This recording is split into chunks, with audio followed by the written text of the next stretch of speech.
Bien, mesdames et messieurs, si vous voulez bien prendre place, on va commencer.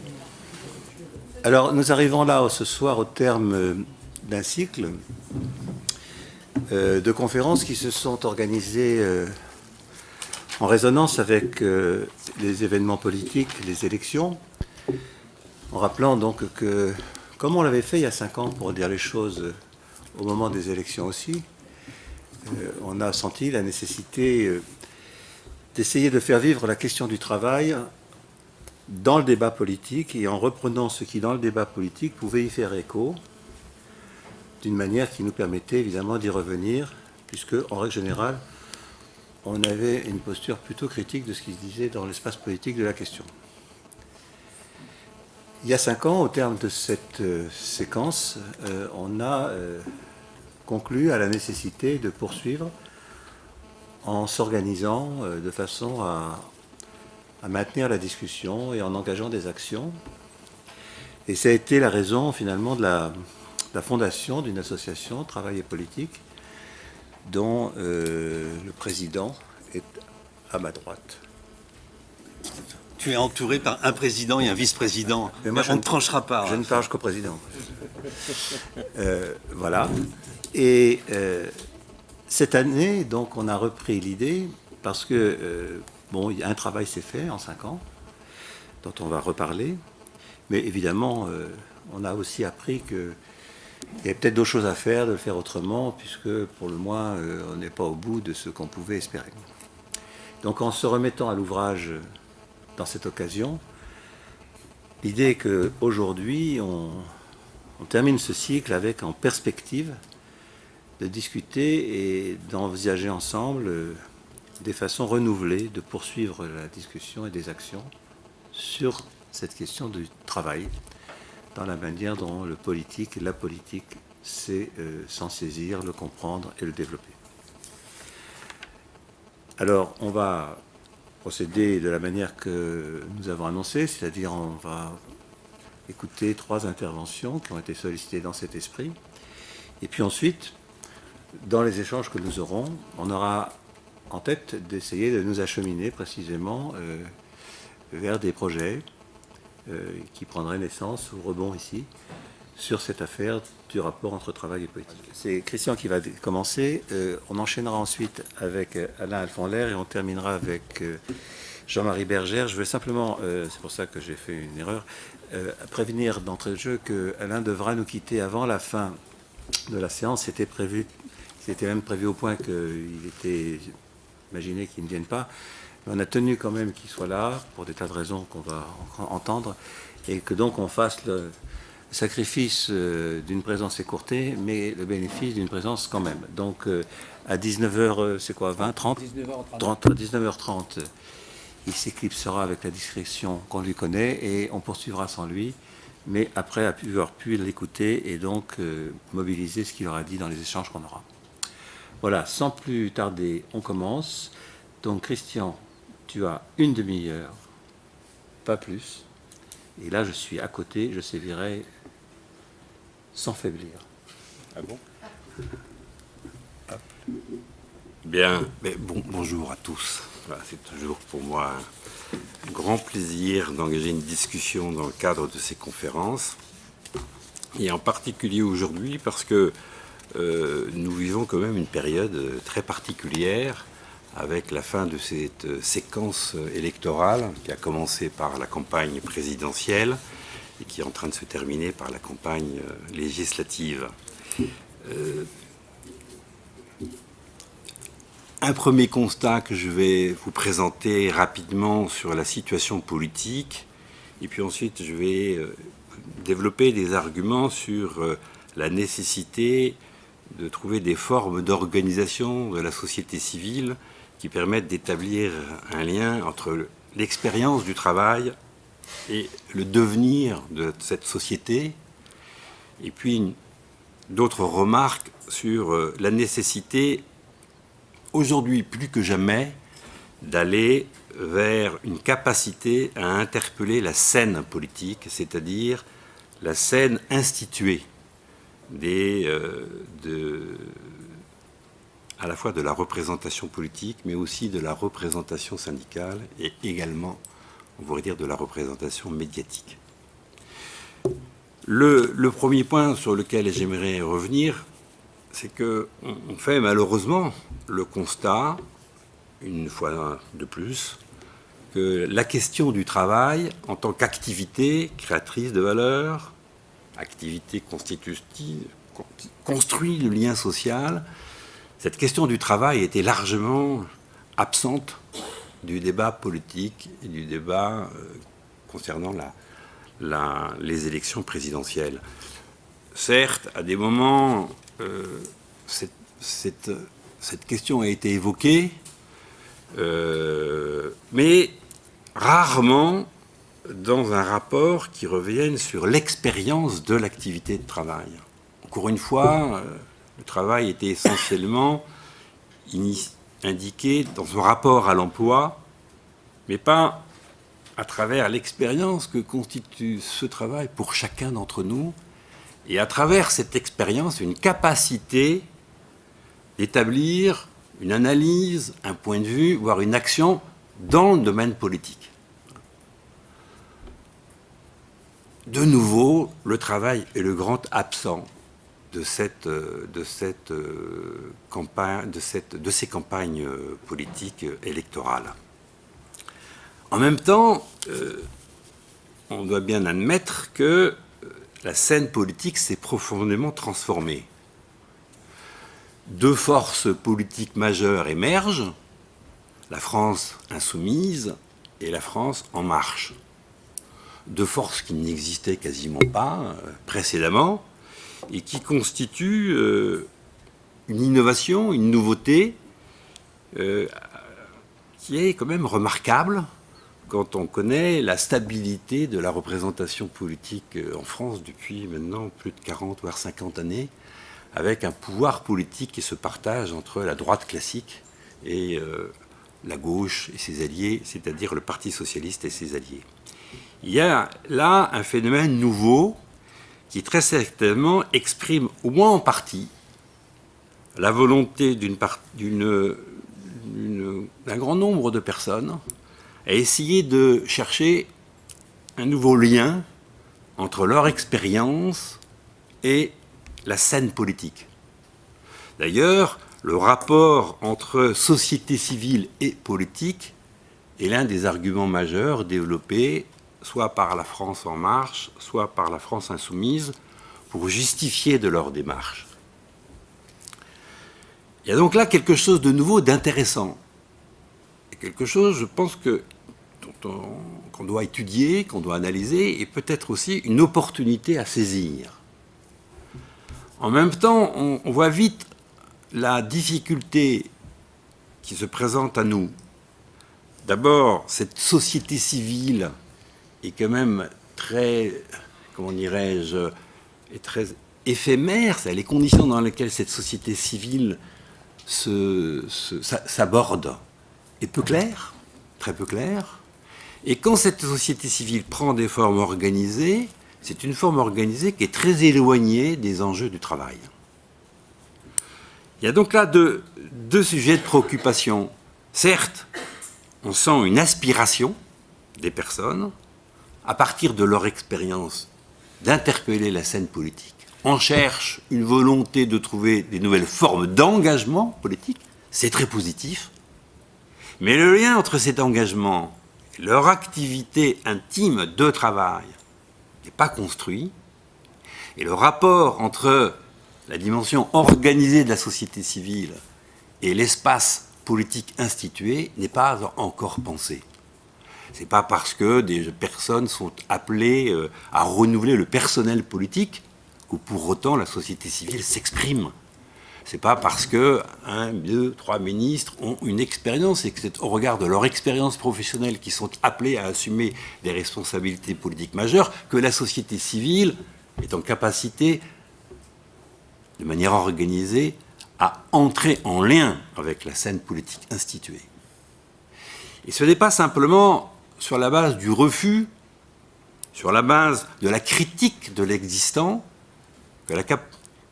qu'émerge une capacité à transformer la société. Certes, la critique est utile, mais elle est largement insuffisante devant les exigences et les enjeux qui sont devant nous, notamment en termes de développement durable, notamment en termes écologiques, mais également dans la capacité du travail à s'exercer d'une manière émancipatrice. Vous voyez que si la conjoncture ouvre de nouvelles perspectives, elle pose aussi beaucoup de questions, et très certainement des questions pour nous qui considérons que la question du travail est la question centrale du moment, et sans capacité à revenir, à organiser cette centralité du travail, il y a peu de chances qu'on soit en capacité de faire évoluer le devenir de cette société d'une manière qui aille dans le sens du développement durable. Et c'est préoccupant parce que, au même moment où, on va dire, certaines forces traditionnelles sont en perte de vitesse, et au même moment où émergent ces deux forces politiques, la France En Marche et la France Insoumise, eh bien, on a le spectre du Front National qui demeure, qui gagne en puissance, qui gagne en nombre de votes. Et cette préoccupation ne peut pas être mise sous la table. Elle devient extrêmement préoccupante. Elle l'était déjà au moment des élections, mais elle reste, elle demeure. Et c'est d'autant plus préoccupant que cette force agit également sur les enjeux du travail. Alors certes, sur les questions du travail, ça reste principalement lié à l'emploi, mais dans une visée critique à propos de l'Europe et une visée critique à propos de la financiarisation qui fait mouche. On est donc dans une situation où de nouvelles forces émergent sans que la question du travail soit véritablement prise en compte, et une force aux aguets d'extrême droite, fascisante, dont on connaît les racines culturelles et politiques, pétinistes, de l'extrême droite de l'entre-deux-guerres, maurassienne, des forces qui se sont exprimées dans l'antisémitisme d'avant la Première Guerre mondiale, en d'autres termes, des forces enracinées dans cette société française et qui est là, en attente. Il y a ici quelque chose d'extrêmement préoccupant. Alors, ça nous interpelle, en particulier l'association Travail et Politique, ça interpelle aussi la Thémis, sur la nécessité d'essayer d'approfondir notre engagement, de le rendre encore plus pertinent, et peut-être de trouver des nouvelles initiatives, de telle manière que, à notre manière, en fonction de ce que l'on est, nous puissions contribuer à des réponses devant ces défis gigantesques qui s'offrent à nous. Le premier point que j'aimerais souligner dans cette visée de construire les choses, c'est que l'expérience du travail est bien au cœur d'enjeux sociétaux. Voilà. Au cœur d'enjeux sociétaux.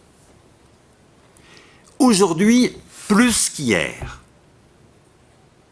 dans la société industrielle, l'activité de travail ne permettait pas d'être en prise directe avec le devenir de la société. Ça permettait d'être en lien avec la solidarité des collègues dans les équipes ouvrières et les équipes de travailleurs, avec une finalité qui est de construire ou de fabriquer des biens ou des aliments. Mais ce lien à la production ne permettait pas d'avoir un lien direct avec le devenir de la société elle-même. Il y a un lien avec l'efficacité productive, des enjeux de solidarité. Mais les arbitrages que chacun fait dans son travail n'avaient pas une portée sociétale identifiable. Ce qui est marquant de la période actuelle, ce qui représente une véritable transformation, une véritable rupture, c'est le passage à une dynamique servicielle, c'est-à-dire une dynamique fondée sur des activités de service. Et cette fois-ci, quel que soit notre statut, quel que soit notre métier, chacun d'entre nous, à travers son activité, est amené à réaliser des arbitrages qui ont une dimension sociétale, qui ont implicitement une dimension politique. Des arbitrages qui renvoient à notre forme de conscience, il faut voir la façon dont on pense le devenir de cette société, la façon dont on pense la question du travail comme un levier de transformation de cette société. Ces arbitrages liés à ce travail réel est ici la source de notre point de vue, de mon point de vue, d'un rapport renouvelé à la question du politique et à la démocratie. Le premier point, c'est très certainement de continuer à s'organiser pour faire en sorte que ce lien entre les arbitrages implicites que nous faisons les uns et les autres avec le devenir de la société soit mis en discussion, et cette fois-ci de manière collective. Les arbitrages sont souvent individuels. Finalement, dans les organisations actuelles du travail, ils sont peu discutés. Ils sont peu mis en relation avec le devenir de la société. C'est une tâche de le faire. L'association Travail et Politique a commencé à présenter un certain nombre de dispositifs, d'espaces, pour que ce lien soit mis en discussion et puisse s'organiser. Alors, par exemple, à travers la façon dont nous passons des films, notamment avec la médiathèque, quel est son nom déjà? La médiathèque Marguerite Duras, merci, rue de Bagnolet, et l'accord que nous avons avec la médiathèque, régulièrement, nous passons des films, soit de fiction, soit des documentaires, qui ont chacun à leur manière la question du travail au cœur du scénario. C'est l'occasion de remettre en discussion parmi les gens qui viennent à la fois ce que présente le film, mais aussi de faire un lien avec leur propre expérience de travail, en quoi ça les interpelle, eux, sur la façon dont ils travaillent, et en quoi, dans leurs arbitrages, eux-mêmes sont amenés à faire des choix qui ont une portée sociétale, donc une portée politique. Une deuxième initiative que nous allons continuer à faire, et nous vous appelons à nous rejoindre, nous avons besoin de nous renforcer dans ces actions. Une deuxième initiative qui consiste à créer ce qu'on appelait des cafés travail et politique, qui sont des cafés de débat. Cette fois-ci, ce sont plutôt des invités. Je suis déjà en train de me rappeler que ça fait 10 minutes, là. Je peux peut-être trouver 10 minutes, toi. T'es une montre qui va plus vite que les autres. Le deuxième initiative, qui est une initiative en termes de café débat, ici, c'est de mettre en discussion à partir de l'expérience des uns et des autres. Et on voit remonter des enjeux comme, par exemple, la question du temps de travail. On voit remonter des questions comme les reconversions professionnelles. On voit monter des enjeux comme l'évaluation, qui sont autant de questions posées dans le travail réel, qui interpellent les uns et les autres dans la façon dont ils s'engagent vis-à-vis de cette société. Plus dernièrement, une initiative a été prise parce que certaines personnes, plutôt jeunes, engagées dans des logiques de reconversion, passant quelquefois par de l'auto-entrepreneur, le statut d'auto-entrepreneur, ou de créateurs d'entreprises, cherchaient en sortant du salariat à trouver une nouvelle voie, de telle manière que la question de l'émancipation par le travail, la lutte contre l'aliénation dans le travail, devienne le moteur de leur activité en lien avec la finalité politique de cette création entrepreneuriale ou de cette création d'activité. Plusieurs personnes nous ont invités alors à créer un nouvel espace qu'on a appelé « Travailler aujourd'hui ». Cet espace, Travailler aujourd'hui, est le moyen pour les personnes qui sont aujourd'hui relativement isolées dans la façon dont elles s'engagent, à se regrouper et à discuter des difficultés qu'elles rencontrent pour sortir du rapport salarial classique et pour envisager un engagement dans de nouvelles activités qui auraient une portée en partie politique, c'est-à-dire en partie en lien avec le devenir de cette société. Ce sont des espaces que nous souhaitons continuer à organiser. Mais nous voyons bien qu'ici, nous sommes encore dans un rapport où la société civile s'organise avec des espaces où on peut discuter du devenir du travail, de la réalité du travail, mais la scène politique instituée est encore loin. Et donc la question qui nous est posée, c'est est-ce qu'on peut créer des ponts entre cette dynamique-là et la scène politique elle-même? Ou comment imaginer des ponts qu'on pourrait commencer à construire entre la scène politique instituée, cette fois-ci, et puis ces démarches internes à la société civile qui restent malgré tout de l'ordre de l'infra-politique. Certes, ces initiatives ont une portée, encore une fois, sociétale. Certes, c'est un moyen pour les uns et les autres de retrouver du sens dans son travail, de retrouver un lien entre son implication et les enjeux de notre société, mais ça reste sans capacité d'action ou sans capacité de transformation de la scène politique elle-même. Alors, nous avons essayé, quelques-uns, et puis bon, voilà, par des discussions, d'essayer d'imaginer ce que pourrait être cette forme d'interpellation de la scène politique.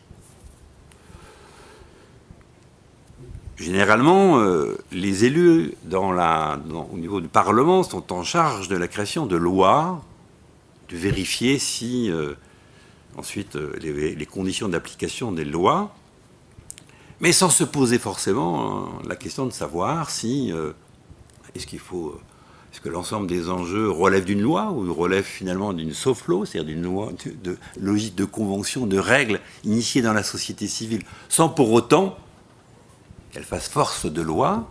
Donc une discussion sur le statut de ces fameuses lois. Il nous a paru intéressant qu'on pourrait imaginer que la production législative se préoccupe par exemple de lois d'expérimentation, dans lesquelles on sorte des règlements ordinaires, que l'on sorte et que du carcan qu'on peut représenter l'histoire de l'accumulation des règlements et législatifs pour, cette fois-ci, trouver l'occasion d'innover. À travers cette innovation, trouver les moyens de trouver des nouvelles réponses, notamment aux formes d'organisation du travail, notamment aux formes de gestion du travail, de pilotage du travail.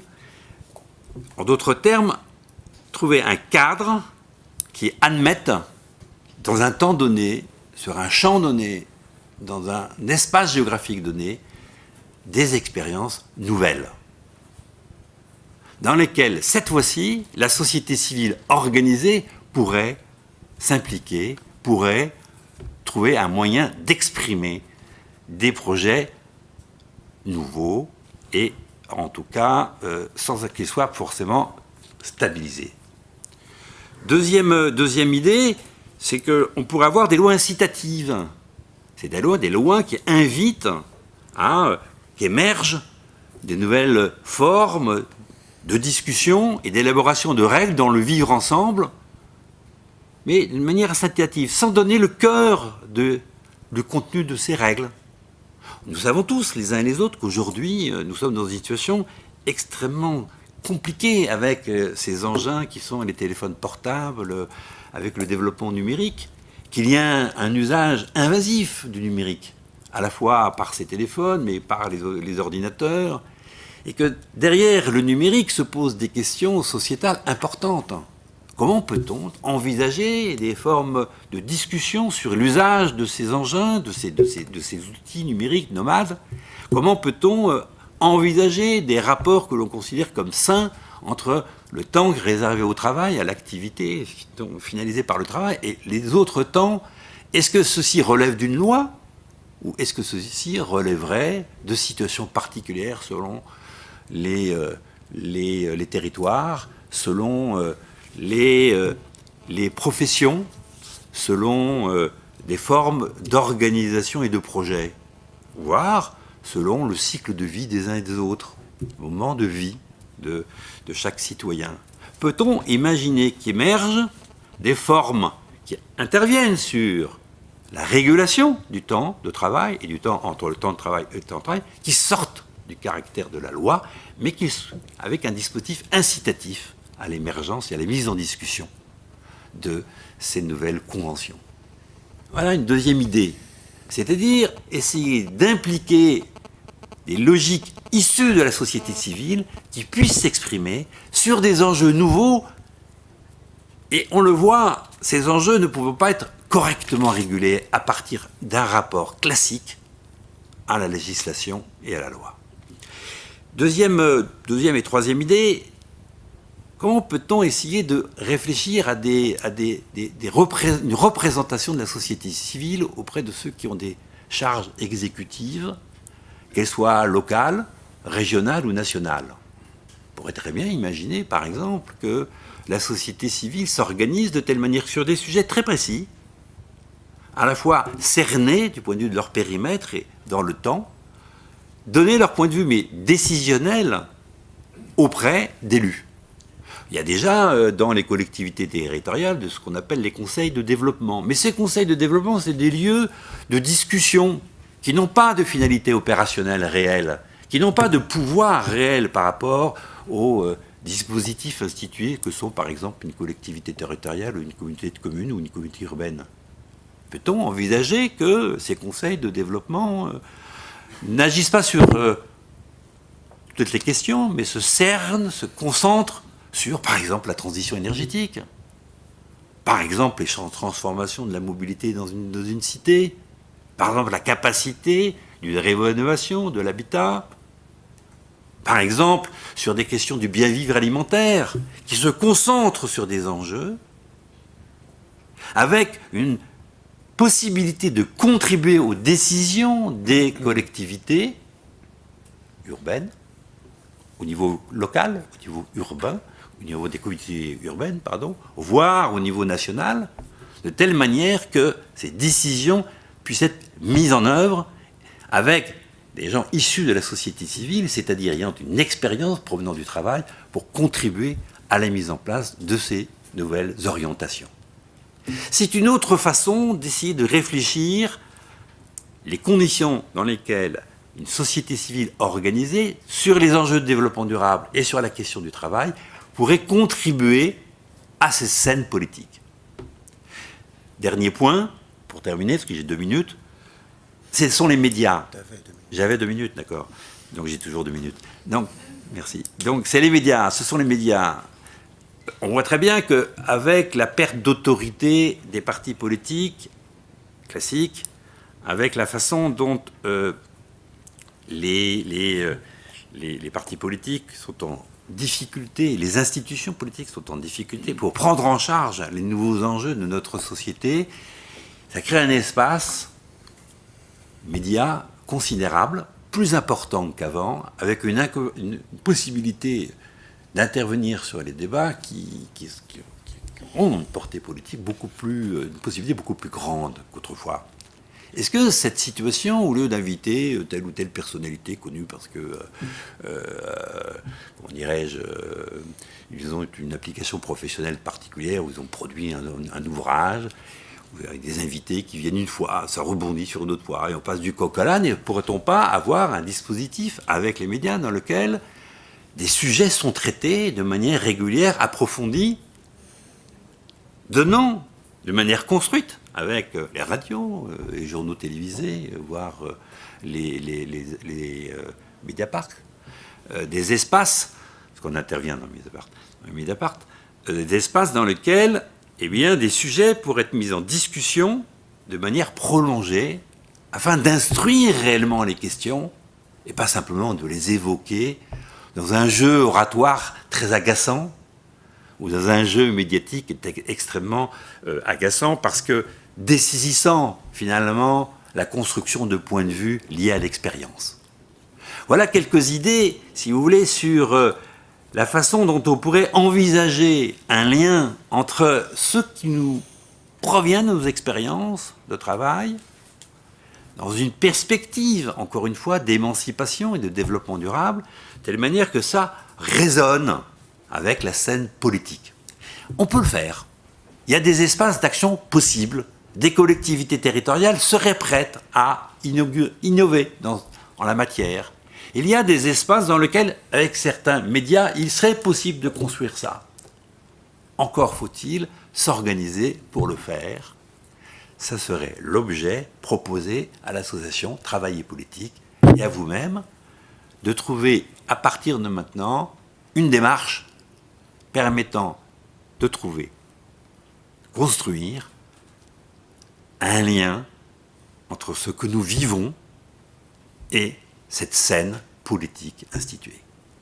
Voilà un programme, pour moi, d'action qu'il serait intéressant de mener dès la rentrée de septembre et que je souhaite vous soumettre, que nous souhaitons vous soumettre, de telle manière que les échanges enrichissent de telles propositions. Merci beaucoup. Merci à toi. Je passe la parole donc à Alain Alfonder, en charge des questions du travail à la CGT et qui par ailleurs participe à l'association Travail et Politique. Je suis cerné par les micros, c'était juste pour que je croyais que ça me suffisait, mais tu as raison, il faut tout ça. Et comme Alain, donc, je vous l'ai dit tout à l'heure, a un avion ou un train, je ne sais pas trop à prendre, je suis tranquille, la SNCF va faire la police de l'heure à ma place, puisque je pense qu'elle sera plus efficace. Merci, et très heureux de pouvoir participer pour la première fois à ce type de conférence. Je vais essayer bien sûr, j'irai dans le même sens que Christian, hein, pas parce que c'est Christian, mais parce que, bon, effectivement, on participe ensemble à cette réflexion au sein de travail politique, et en même temps, je vais essayer de l'aborder aussi à partir de mes responsabilités syndicales et de ce que j'essaye d'y avancer. Je pense qu'effectivement, on est dans une situation où des choses se sont exprimées de manière nouvelle. Elles se s'étaient déjà exprimées de certaines manières, mais là, vis-à-vis de ces élections, à l'évidence, il s'est passé des choses nouvelles. Après, comment ça va se traduire, je pense qu'on a besoin effectivement de réfléchir quelles actions on va pouvoir mener pour que ça se traduise différemment de ce que ça s'est traduit jusqu'à maintenant dans le milieu politique. Pour être très clair avec vous, la moitié au moins des responsables ou des chefs de cabinet ministériels, en tout cas du ministère du Travail ou qui sont à l'Élysée aujourd'hui, personnellement, je les connais, je les ai déjà fréquentés, soit sous Sarkozy, soit sous Hollande. Donc on peut afficher du neuf et continuer à faire beaucoup de vieux. Et la particularité surtout, c'est que malheureusement, effectivement, dans ces cabinets-là, l'expérience de travail, en tout cas de travail salarié dans une entreprise, etc., n'a pas été vécue. La plupart... Je vais vous citer une anecdote. J'ai eu à négocier en 2013 la qualité de vie au travail, la négociation sur la qualité de vie au travail. Et cette négociation avait lieu en même temps qu'une négociation sur la sécurisation de l'emploi. La négociation sur la sécurisation de l'emploi a abouti à une signature. Et la négociation sur la qualité de vie au travail s'est arrêtée. On n'avait pas fini, mais ça s'est arrêté d'un coup. Bon, visiblement, le patronat n'était pas très intéressé pour que ça continue. Et donc, j'ai interpellé à la fois la ministre de l'égalité professionnelle de l'époque et le ministre du Travail, en lui disant c'est pas possible, quoi. On est en train de faire une négociation et ça fait 3 mois qu'on n'a plus de nouvelles, quoi. Qu'est-ce qui se passe? Et on a été reçu, pas par le ministre du Travail, mais par la ministre de l'égalité professionnelle, comme quoi déjà... Et quand on a été reçu, au-delà de l'égalité professionnelle, j'ai commencé à engager un discours sur les questions du travail, de la réalité du travail, de l'activité, ce que c'était, etc. Et le chef de cabinet, au bout de 10 minutes, m'a dit « Monsieur, je vous arrête, je ne sais pas de quoi vous me parlez ». Et je lui avais dit vous avez au moins l'honnêteté de me le dire. Voilà. Donc on est quand même dans ces situations-là. Donc je pense que ça ne nous empêche pas qu'effectivement il y a des opportunités par rapport à ce que ressentent les gens, ce que vivent les gens. Et bon, à ma manière, je vais en rajouter après ce qu'a dit Christian, mais je pense qu'on peut avoir des opportunités. En tout cas, Moi, j'en vois une, et la CGT en voit une, c'est que notre nouveau président de la République avait comme slogan il faut libérer le travail. Et ben chiche. Ben chiche. Moi, je suis pour qu'on essaye de mener un débat sur qu'est-ce que ça veut dire libérer le travail, quoi. Qu'est-ce que ça pourrait être que de libérer le travail aujourd'hui parce qu'effectivement, la construction, je dirais, du droit du travail, mais au-delà de la manière dont c'est élaboré pendant le XXe siècle, la manière de travailler, elle est essentiellement liée au salariat et à la subordination. Subordination qu'on a, qui a en quelque sorte exclu les salariés des décisions sur l'organisation, le contenu, le sens du travail, et en échange d'une certaine protection. Protection qui, petit à petit, est de moins en moins efficace, mais tout simplement parce que aussi le travail s'est transformé, le travail a changé, et que la manière dont on protégeait les gens à l'époque du taylorisme pour aller vite et pour être imagé, et aujourd'hui ne peut plus correspondre. Donc je crois qu'on a tout intérêt à revitaliser les protections, mais à partir d'une chose qui pour moi me paraît essentielle, et qui pourrait être le thème de libérer le travail, c'est la démocratie au travail. Moi, alors je le dis très clairement, c'est un débat qui n'a pas été tranché à l'intérieur de la CGT. Dans la CGT, comme dans tout le syndicalisme, on continue à parler de démocratie sociale et de démocratie politique. Moi, je pense qu'il n'y a qu'une démocratie qui doit être à la fois sociale et politique, et qui doit être au travail comme à la cité. Je ne vois pas pourquoi on serait citoyen dans la cité et se taire au boulot. Ça me paraît inimaginable. Ça l'a jamais été, même du temps du taylorisme et du travail à la chaîne. Mais ça l'est encore au moins aujourd'hui avec la manière dont on travaille aujourd'hui, avec le numérique, avec les réseaux sociaux, avec tout ce qui se passe autour de la communication. Ça me paraît complètement dépassé. Donc je crois que, en tout cas nous, c'est la réflexion qu'on a fait à l'intérieur de la CGT. Le syndicalisme s'est beaucoup occupé, en fait, de la compensation, de l'enveloppe autour du travail, les salaires, le temps de travail, les conditions de travail. Il s'est beaucoup occupé de la compensation d'un travail mal fait ou qui abîme, en termes de primes pour insalubrité ou de départ à la retraite un peu plus tôt quand on est dans des travaux pénibles, etc. etc. Mais il ne s'est pas occupé, me semble-t-il, en tout cas pas suffisamment, même si quand même il y a eu des tentatives, je pense notamment en mai 68 où le slogan était « travailler autrement », mais il ne s'est pas occupé du contenu du travail, du sens du travail et de l'organisation du travail. Et moi je pense que c'est un enjeu essentiel.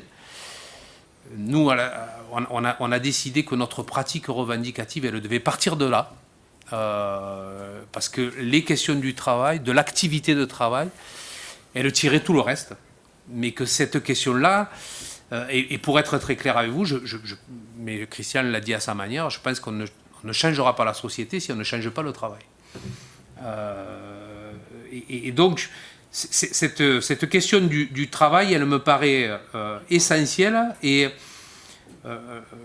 l'enjeu, c'est effectivement de voir comment...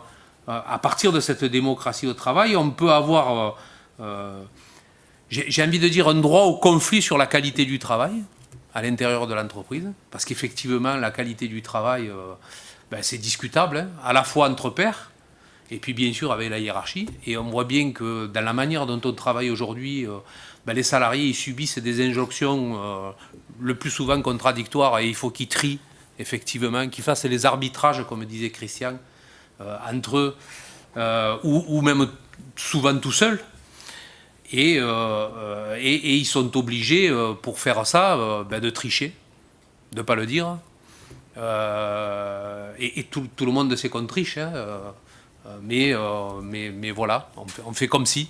Hein, à la fois les hauts cadres qui sont derrière leur tableau Excel et qui mettent des chiffres qui doivent correspondre à ce qu'on leur a demandé, et à la fois les salariés ou les ouvriers en bas qui doivent faire ce qu'on leur a dit de faire et faire croire qu'ils le font comme on leur a dit de le faire, mais alors qu'en fait ils ne le font pas comme on leur a dit de faire, parce qu'ils ont leur intelligence, leur savoir-faire qui fait que effectivement ils vont le faire différemment. Donc moi je pense que instituer ces arbitrages, en tout cas à l'intérieur de l'entreprise, ils sont essentiels.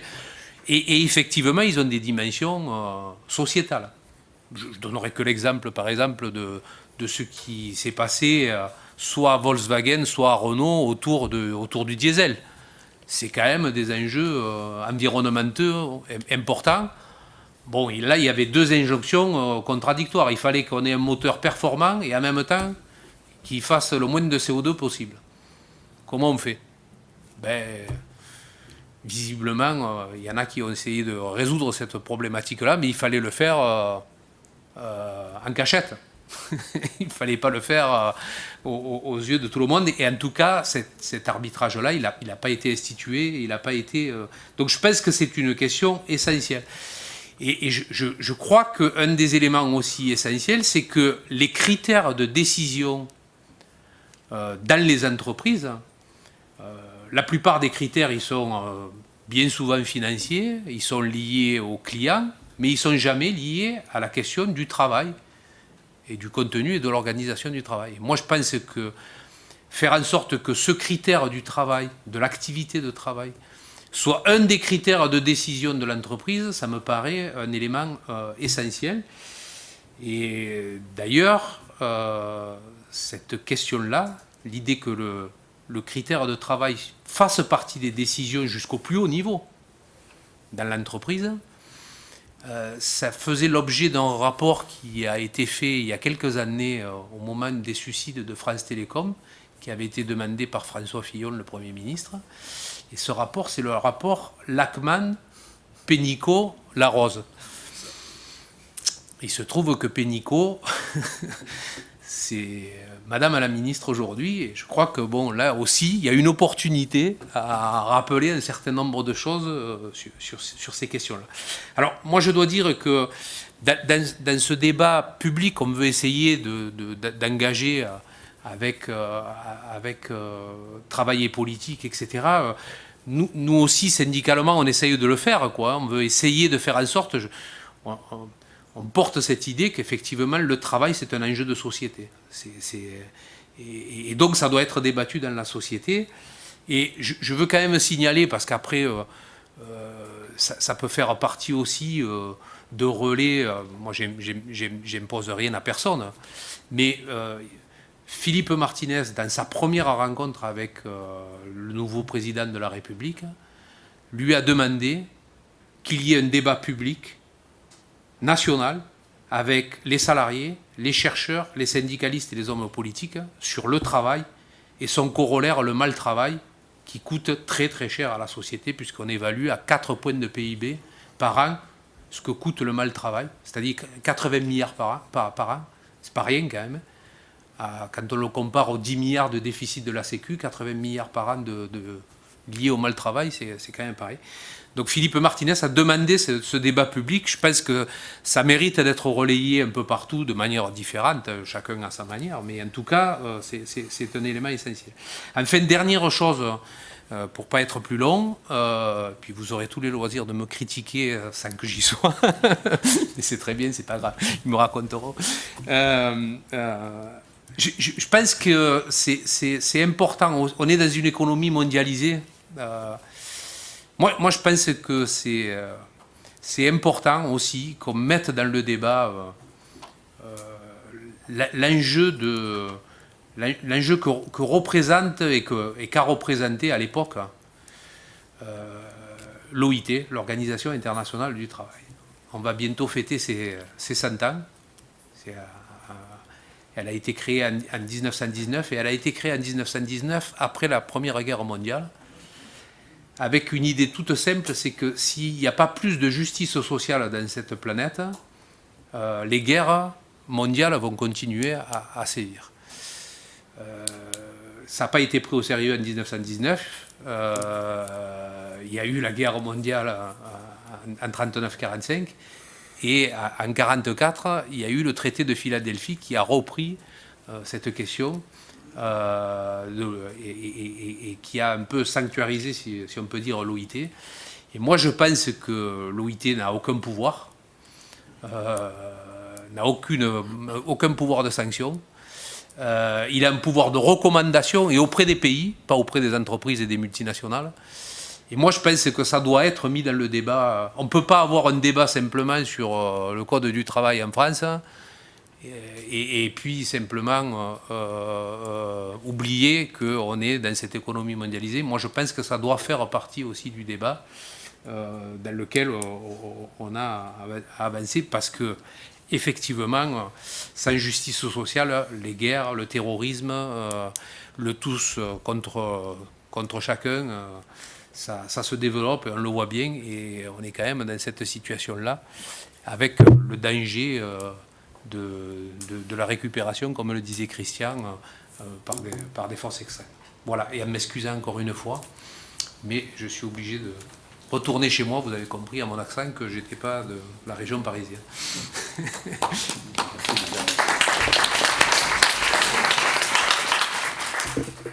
Bonjour. On a plus de temps et je vais essayer d'en garder aussi pour qu'on ait un débat ensuite ensemble. Alors pour intervenir, pour contribuer au débat que Christian a lancé et sur lequel Alain est déjà intervenu et le faire en faisant un peu un écart par rapport à ce qui a été dit, de façon à ce qu'un débat puisse s'engouffrer dans cet écart, tout en m'inscrivant dans ce qui vient d'être dit. J'ai envie là de faire de livrer quelques réflexions sur ce que signifie sur ce que ça signifie et ce qu'on peut attendre de cette invocation à la société civile censée renouveler l'ensemble de l'activité et du monde politique et censée effectivement résoudre les problèmes que les logiciels des partis politiques et des élus, de ceux qui ont déjà été élus, donc ces logiciels seraient devenus inopérants. Et si je le fais, c'est parce que je remarque que cet appel, cette référence faite à la société civile, de fait, a eu un certain succès. Et que ça a plu. Il y a eu quelque chose là qui répondait à une certaine attente. Alors, pour le faire, je fais un petit retour en arrière, un petit rappel sur des choses certainement que tout le monde connaît, qui ont déjà été dites ici, mais je vais m'appuyer dessus pour illustrer mon propos après. Donc je fais ce rappel pour dire que ce que nous avons appris du travail, ou ce que j'ai appris en tout cas du travail, la manière dont je le formule, c'est qu'effectivement le travail est toujours, dans l'activité de travail, il y a toujours une articulation entre le consentement et la désobéissance, qu'il y a une discussion des normes et du prescrit, qu'il n'y a pas de travail sans qu'il y ait une activité de renormalisation, je suis sûr que vous le diriez encore mieux que moi, et que cette activité de renormalisation, non seulement est nécessaire à la réalisation effective de l'activité de travail, de façon à ce que l'activité prenne une consistance et qu'elle devienne effective, qu'elle ne reste pas simplement une intention, mais qu'aussi, c'est par ce travail de renormalisation que chacun peut donner un sens à son activité, un sens à son travail, voire un sens à sa vie, habiter son travail, s'y engager subjectivement, établir un rapport personnel à l'activité. Première chose. Mais la deuxième chose aussi qui est frappante, c'est que si tout homme veut être le sujet de ses normes, accroître son pouvoir d'agir, il se heurte aussi toujours à des forces opposées, à des résistances, à des croyances et notamment une croyance très, très forte, y compris dans les services, selon laquelle le travail doit pouvoir être entièrement maîtrisé, qu'on doit pouvoir le traduire en organigramme et en procédure. Alain disait en tableau Excel de reporting tout à l'heure, parce que on ne peut pas laisser ainsi le travail aller à l'initiative des uns et des autres.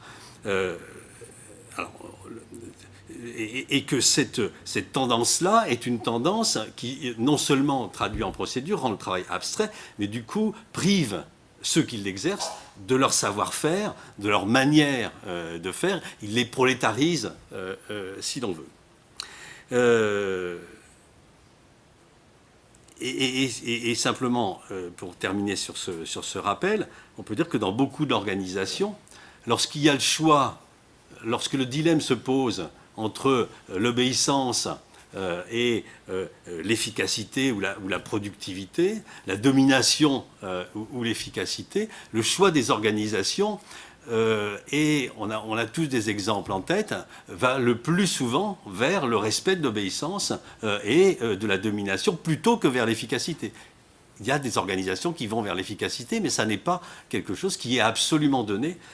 Quoi qu'on en pense, et quel que soit notre regret, je travaille beaucoup avec des cadres, comme vous le savez, et le nombre de cadres qui effectivement constatent qu'ils ont dû se soumettre ou se démettre et reste aujourd'hui encore très, très important.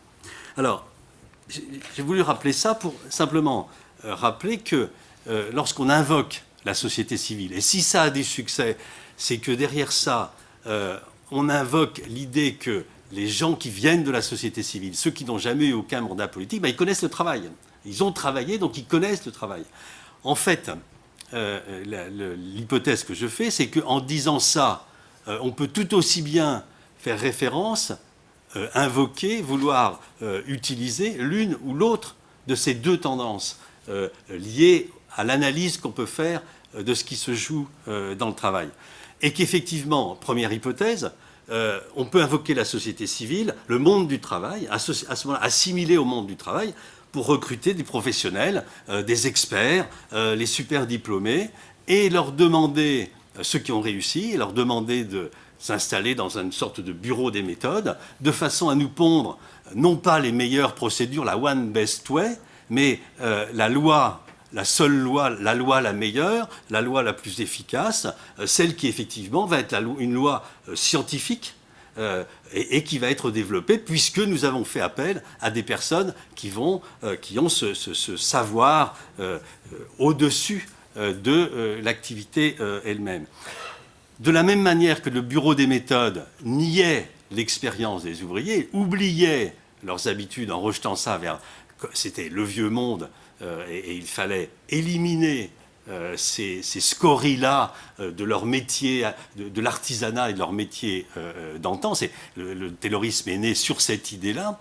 De la même manière, on va demander aujourd'hui, dans cette hypothèse-là, aux citoyens d'oublier ce qu'ils ont déjà pratiqué, d'oublier leurs convictions, d'oublier leurs habitudes, d'oublier d'où ils viennent, le vieux monde, de nier la valeur de leur expérience. Mais ça s'appuie, on le voit bien, sur une tradition très importante autour du taylorisme, pour le dire très rapidement. De la même manière que le taylorisme produisait retrait, démotivation, déprime et sentiment de dégradation de son activité, et produisait aussi une incapacité à affronter les aléas et les situations problèmes à chaque fois différentes rencontrées. De la même manière, c'est mon sentiment, mais c'est tout ça, c'est pour en débattre, on peut dire que l'invocation de cette version-là de la société civile et d'expérience du travail, en gros assimilée à « ils n'ont jamais été élus », va produire le même sentiment ou en tout cas potentiellement, peut produire la même chose, de sentiment encore une fois, de démoralisation, alors que c'est quelque chose contre lequel on veut lutter, et aussi d'incapacité à affronter les problèmes. Cette version-là est très liée à un renforcement de l'exécutif. Le discours sur le leadership s'inscrit complètement dans ce sentiment. On va alors après, dans les réflexions sur la démocratie, dans l'histoire de la démocratie, il y a effectivement une partie de cette histoire qui a consisté à dire la démocratie, le vote, assimilé à ce moment-là au vote, à l'élection, ça permet de sélectionner une élite, une aristocratie. L'aristocratie étant censée être différente à ce moment-là d'une oligarchie, ça reste ça reste un groupe extrêmement étroit, mais censé faire le bien à la place des autres. C'est comme ça que l'aristocratie se présentait. Alors après, c'est un débat. Si on qualifie d'oligarchie ou d'aristocratie ou d'élite, c'est pas exactement la même chose, mais ça sera des choses dont on peut débattre. Alors, deuxième chose. Deuxième niveau, soit on se réfère au contraire à ce qu'il y a de positif dans ce que nous avons appris de l'expérience de travail et de l'engagement dans le travail, et je crois qu'on peut le retenir à deux niveaux. Premier niveau, j'en dis juste un mot, c'est un petit peu ce qu'a développé Alain à l'instant, c'est-à-dire c'est effectivement tout ce qui, dans la vie même de l'entreprise, nous fait citoyens par, j'allais dire, une expérience, une habitude prise de liberté, une habitude de prise de parole comme constitutive de la démocratie, une habitude aussi de considérer le collectif dans lequel on est et la nécessité dans laquelle notre activité s'inscrit dans des coopérations au sein du travail, de manière à ce que non seulement on trouve un sens individuel à son activité, mais qu'il y ait un sens collectif qui se constitue petit à petit par son activité. Une fois que ces choses-là sont constituées dans le travail, on peut imaginer qu'il y a comme il y a une seconde nature qui se constitue et qui va être une seconde nature qui nous fait citoyens au-delà de notre propre activité de travail. C'est un petit peu ce que j'avais développé déjà dans ce cercle-là, en faisant référence notamment au livre de Joël Zask sur la démocratie au champ, où elle effectivement approfondit cette idée de l'expérience du travail des paysans comme constitutive d'une expérience de la démocratie. On peut penser aussi, et là, je n'ai pas de nostalgie en général, mais je trouve que dans les choses qui, moi, donnaient beaucoup de valeur à la vie, à l'expérience professionnelle, les parcours syndicalistes, les parcours de personnes qui commençaient au bas de la chaîne. J'ai un très bon ami qui a commencé mineur à 14 ans et qui a été responsable syndical et qui a pu prendre des responsabilités politiques. Ce type de parcours-là que le syndicalisme permettait. Pierre Rosanvallon vient de publier un bouquin qui s'appelle « À l'abattoir ». On retrouve un petit peu la même idée d'un quelqu'un qui a entré dans un abattoir à 18 ans, fait tout un parcours dans lequel ce syndicalisme-là, c'est une autre expérience du travail. Et qu'elle est constitutive, effectivement, c'est autre chose que d'aligner. C'est complémentaire si on le veut, ou c'est autre chose, ou c'est mieux. Vous choisirez que de simplement aligner des diplômes et de se dire qu'effectivement, à 25 ans, on avait déjà tout le bagage nécessaire. Ça, c'est la première expérience. C'est l'idée, effectivement, de comment les parcours d'émancipation que suppose la démocratie commencent dans l'entreprise elle-même. Alain parlait de démocratie au travail. Alors, mais il y a un deuxième niveau qui nous ramène vers ce que je prétendais vouloir développer au début, c'est-à-dire quelques éléments de réflexion sur ce qu'on peut entendre par société civile, et Christian a utilisé le mot à plusieurs reprises. L'hypothèse que je veux lancer pour en débattre, c'est que en partant du travail et sur le modèle de ce qu'on appelle retour d'expérience, débat réflexif sur le travail, on peut de la même manière faire un appel à la capacité collective, non pas simplement à faire des propositions aux institutions, mais faire des propositions qui soient déjà elles-mêmes des activités de renormalisation. On peut produire des normes nouvelles, et des normes nouvelles qui permettent, ou des règles nouvelles, ou des pratiques nouvelles qui permettent de régler des problèmes, mais qui exactement, en faisant la référence à ce qui se passe dans le travail, non seulement ça permet de régler des problèmes, mais ça fait sens pour la population. C'est à ce moment-là qu'on peut se sentir réellement citoyen, au-delà du bulletin de vote qu'on a mis dans l'urne, et qu'on peut se sentir aussi constituer une communauté parce qu'on a effectivement réglé des problèmes et qu'on n'a pas pu le faire sans qu'il y ait un travail collectif. Ce travail réflexif, ce travail de renormalisation, il n'est pas inventé de toutes pièces, ce n'est pas une idée que je sors de mon chapeau, il existe. Christian parlait de la loi d'expérimentation. Je contribue par d'autres canaux à l'expérimentation sur territoire zéro chômeur longue durée. Donc aujourd'hui, pendant 5 ans, une expérimentation menée sur 10 territoires. C'est une véritable activité politique au sens où on crée une nouvelle manière, de faire face cette fois au chômage de longue durée. On pourra développer si vous voulez, je ne vais pas aller plus loin, mais on peut penser, j'ai animé pendant 10 ans un dispositif qui s'appelle Alizé, qui consistait à créer sur des bassins d'emploi des passerelles entre les PME et entre les salariés des PME, les salariés des grands groupes, qui ne soient pas le salarié des PME qui rêve d'intégrer le grand groupe, parce que quand même le comité d'entreprise fournit des prestations qui sont nettement supérieures et des salaires supérieurs, mais qui permettent aussi à des salariés des grands groupes de poursuivre leur parcours professionnel dans les PME et les petites entreprises du même territoire, voire de créer leur propre activité. J'étais hier à une réunion des groupements d'employeurs. Les groupements d'employeurs, alors ça existe, il y a eu une loi, mais au-delà de la loi, ce sont des lieux où s'inventent aujourd'hui des nouvelles relations à l'emploi et au travail, avec une réflexion très poussée sur ce que ça signifie le temps partagé et le temps partiel en termes de relations à son travail. Et ce sont des structures aujourd'hui où on invente, au-delà du groupement d'employeurs, des groupements dans lesquels il y a une coopérative d'activité d'emploi, dans lesquels il y a une structure de portage salarial, etc. Des exemples autour aussi de tout ce qui se joue dans les lieux de coworking, les Fab Labs, etc., où, quand on lit le bouquin de Michel Allemand, on voit que se réinvente aussi une relation à l'activité de travail, à ce qui nous permet de lui donner de la valeur, en tout cas.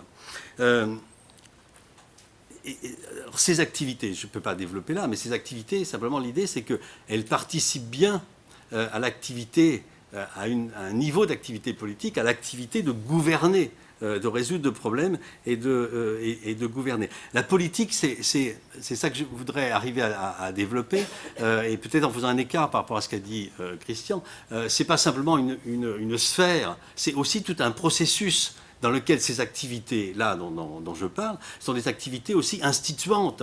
C'est-à-dire que c'est aussi parce que ces expériences-là sont menées, parce que ces créations-là se font, que les groupements d'employeurs, au début, ça a été des choses, quand la première loi, qui était beaucoup moins large que la loi actuelle, elle ne faisait qu'entériner des choses qui existaient, qui avaient été expérimentées, qui avaient prouvé leur valeur, et dans lesquelles les gens avaient commencé à élaborer des normes.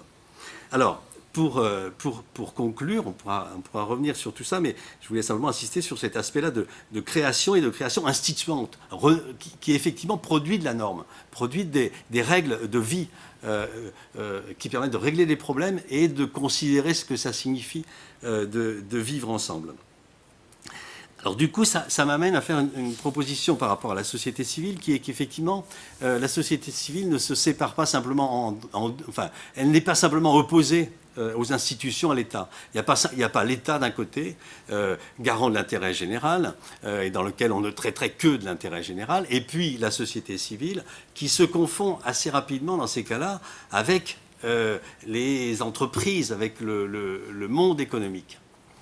Les exemples que j'ai donnés disent autre chose, disent quelque chose en plus. C'est que ça n'est pas non plus, ce ne sont pas les entreprises, ce ne sont pas des intérêts privés qui sont à l'initiative et qui font dans ces cas-là, mais ce ne sont pas non plus ce qu'on entend souvent par corps intermédiaire, société civile organisée, qui est souvent finalement prise dans un jeu très institutionnel. En France, il existe le Conseil économique, social et environnemental, qui est le représentant normalement, dans la loi, le représentant de la société civile. Voilà, c'est un jeu, il s'y passe des choses, pourquoi pas, certaines fois intéressantes, mais c'est quelque chose qui est déjà totalement...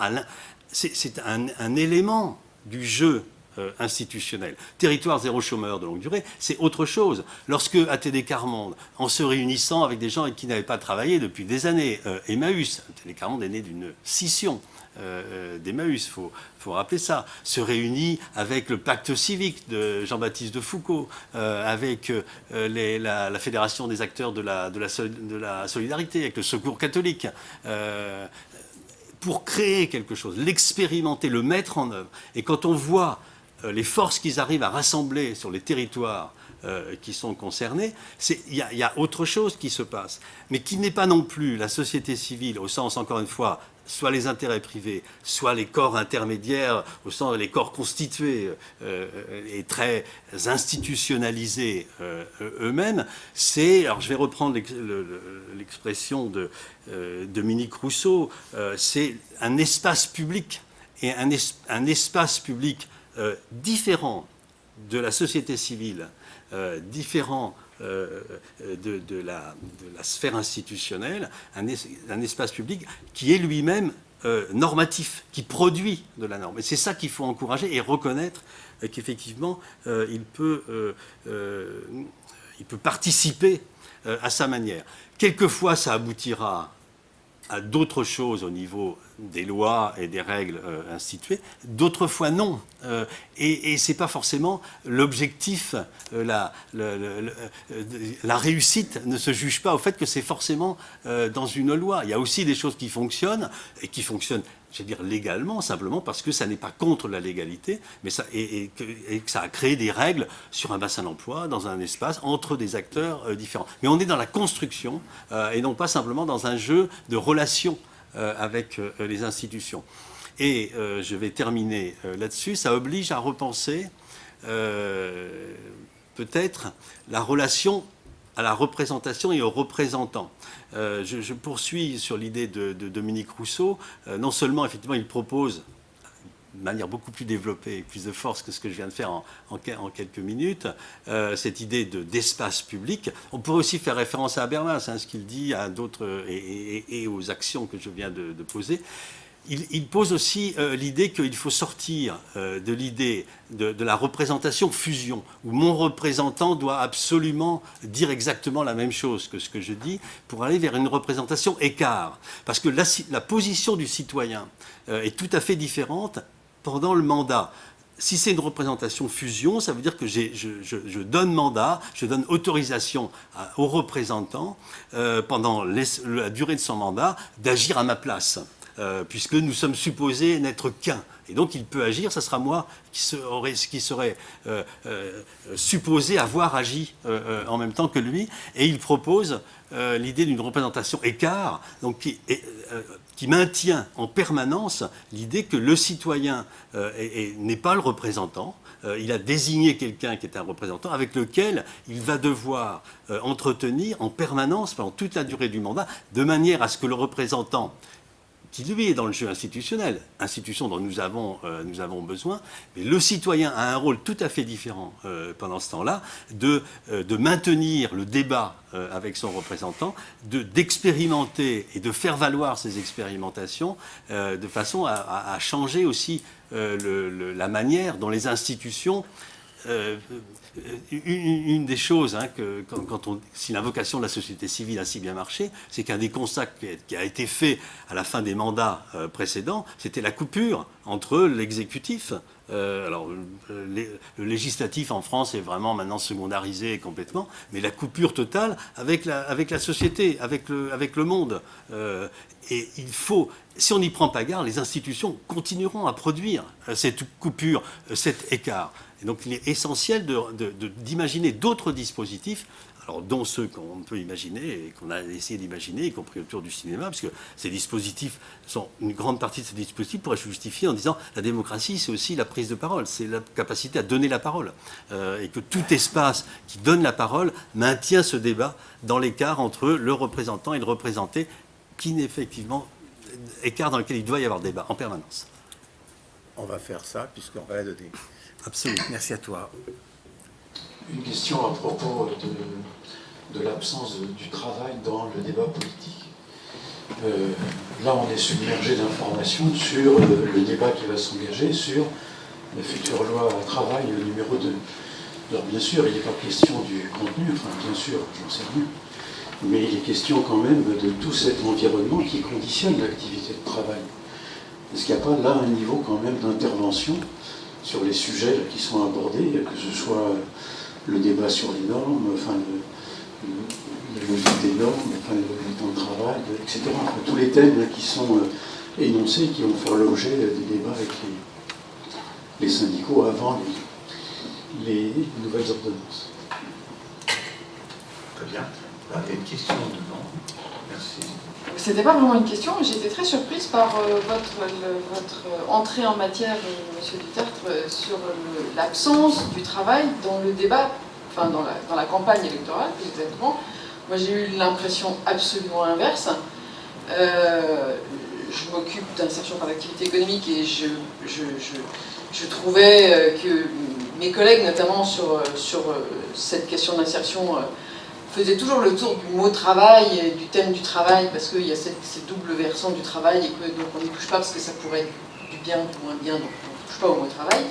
Et là, avec la campagne électorale, il y a un candidat qui est devenu président après, qui a commencé à dire que je suis candidat du travail, ça m'a un petit peu surprise. Je me suis dit, tiens, il se passe quelque chose. Ensuite, il y en a un autre qui nous a proposé un revenu sans revenu, comment on appelle ça, un revenu d'existence, voilà. Donc, en creux, c'était quand même un débat sur le travail. Et puis, quand la campagne a commencé à sombrer dans des moments un petit peu moins politiquement acceptables, finalement, on s'est rendu compte que les concitoyens savaient à peu près ce que c'était qu'un emploi fictif et ce que c'était que gagner de l'argent sans travailler.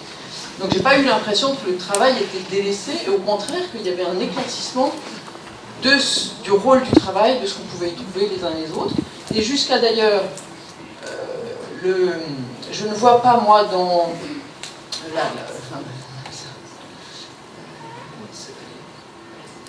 le renouvellement politique, on appelle ça le non-cumul des mandats, qui nous arrive maintenant, qui n'est pas issu du débat électoral. Le renouvellement, le non-cumul des mandats, finalement, ça apparaît maintenant, moi, ça m'apparaît maintenant comme une sorte d'application de la flexibilité aux politiques. C'est-à-dire, c'est pas la société civile qui va pouvoir rentrer, c'est simplement qu'on fait un petit peu tourner et que ce ne sont pas toujours les mêmes qui sont aux manettes et qui décident. Donc c'est un peu une question, une remise en cause de ce que vous dites, mais je voulais vous en faire part. C'est tout à fait légitime. Justement, pour rebondir, et par rapport soit à des espaces, soit à des ponts que vous évoquiez tout à l'heure, Christian, il me semble qu'il y en a au moins deux qui sont aujourd'hui pratiquement ouverts. On est là sur quelque chose qui va sortir avec la moralisation de la vie publique. Que ce soit avec les affaires ou les non-affaires, je ne sais plus dans tous les cas de figure ce qui a été évoqué. Est-ce que le monde du travail, les entreprises, les environnements de travail, les emplois fictifs ou pas, sont concernés par la moralisation ou pas? Et je pense que c'est une question qui nous est posée et qui est ouverte aujourd'hui, au-delà même effectivement de ce qui va sortir du chapeau sur l'aspect politique. C'est de façon plus large, de façon sociétale aussi. Ça renvoie, vous parliez tout à l'heure de financiarisation et tout, à quelle est la situation du travail. Et puis deuxième pont, deuxième espace peut-être, il nous sort d'un grand économiste américain, Stiglitz, des considérations il y a quelque temps que pratiquement 50% des situations d'emploi, il n'y a pas de travail. Et donc il y a une distinction entre travail et emploi, et tout en même temps, il est en train d'évoquer aussi une quantification qui reste effectivement à discuter, qu'il y a énormément de travail, il n'y a pas d'emploi. Et donc ça réinterroge là aussi ce genre de choses, sachant que bien évidemment on voit continuellement dans l'association, et même là les interventions ont associé immédiatement emploi et travail.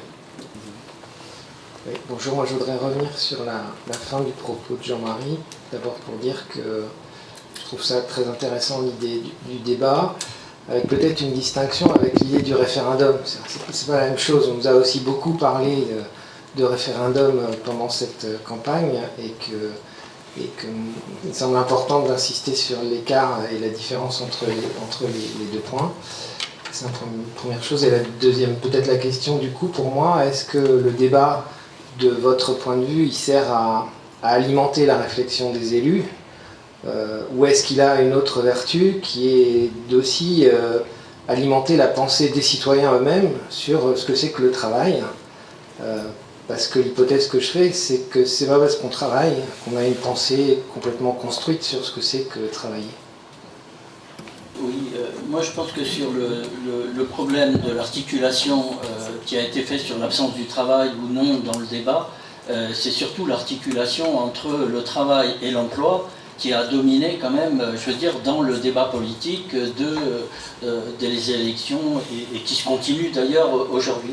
Mais plus particulièrement, je pense que ce lien entre emploi et travail, il faudrait effectivement, je veux dire, l'articuler d'une manière très concrète. Parce qu'à la fois, il y a des débats politiques autour des politiques économiques, de l'emploi, etc. Mais également, il y a la construction également du travail, elle se fait par la construction de la qualification. Et la qualification, c'est effectivement, je veux dire, le lien tout à fait entre le travail et l'emploi.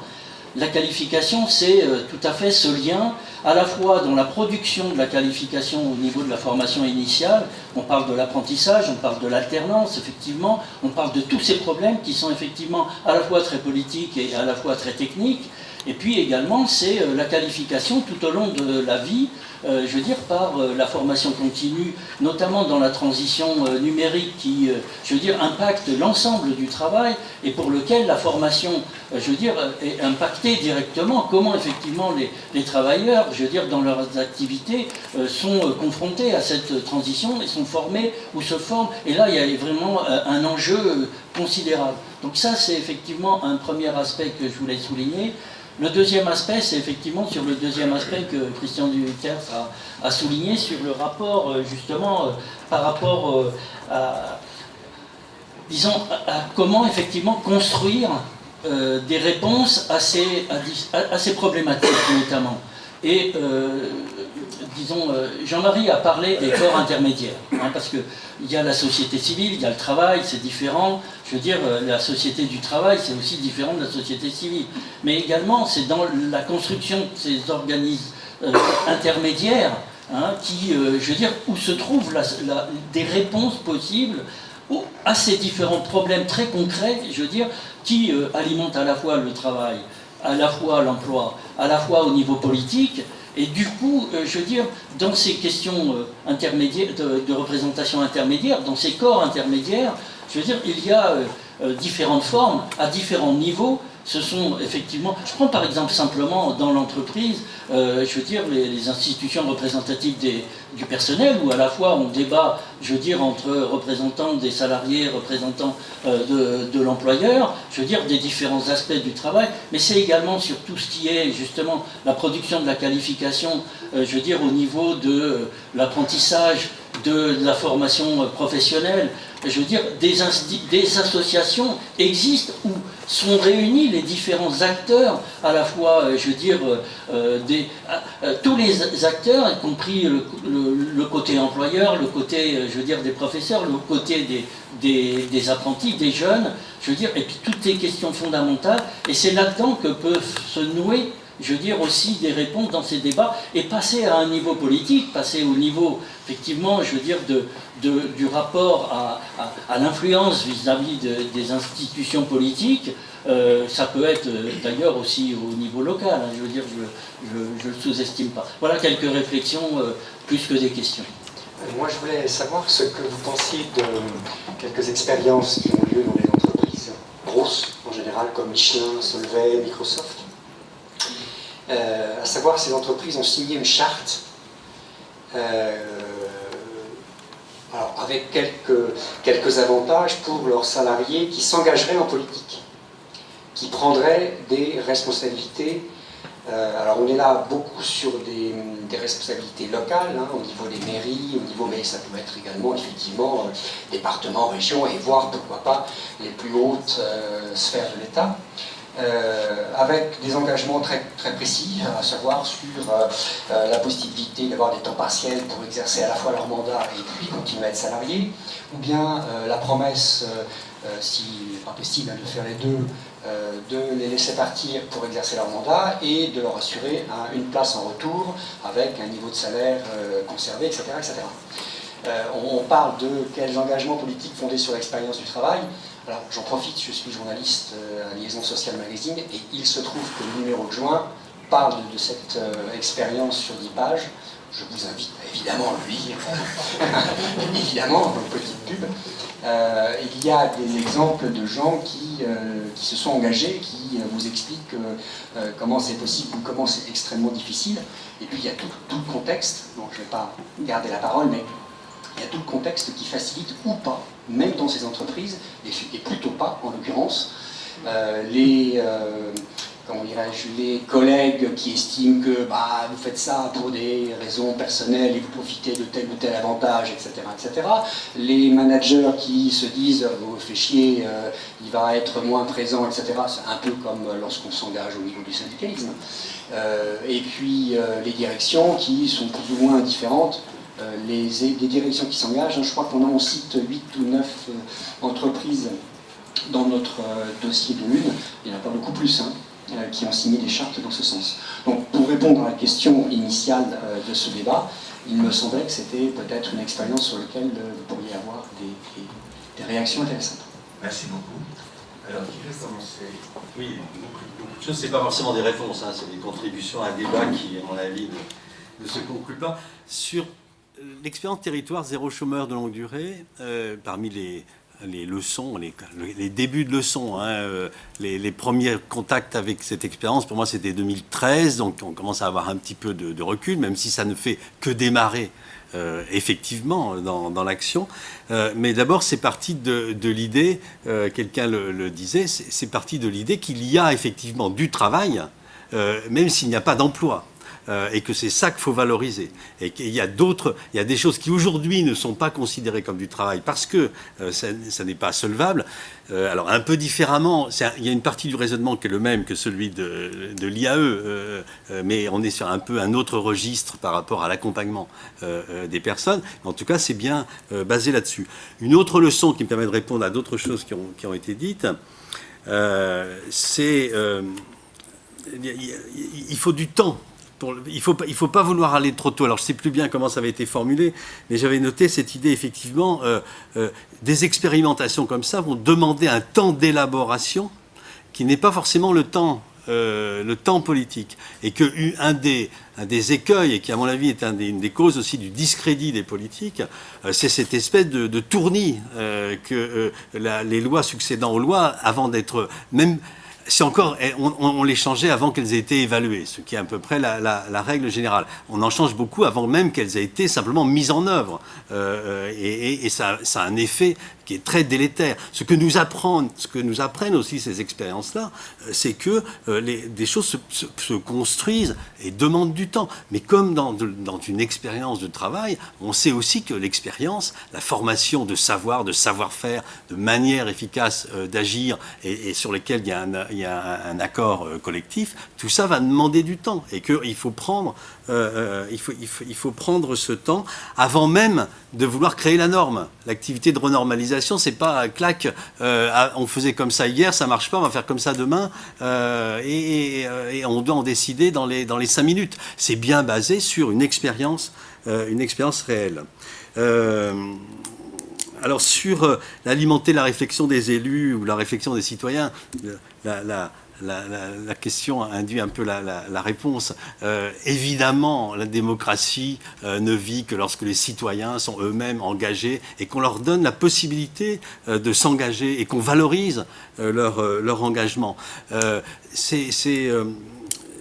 Dans cette réflexion, alors je ne sais plus bien, quelqu'un disait aussi comment les élus s'engagent. Dans ces expérimentations, là, les élus s'engagent, mais pas pour dire la norme, pas pour traduire ça immédiatement en loi. Ils s'engagent en tant qu'acteurs qui a des moyens d'action que le citoyen lambda n'aura pas, et c'est très bien qu'il y ait cet engagement-là, mais il ne faut pas que ça soit simplement un engagement pour éclairer le législateur, et pour que le législateur traduise soit en loi de circonstances à ce moment-là, immédiatement. J'avais noté, je ne sais plus bien à quoi ça répond, mais c'est sur le référendum aussi.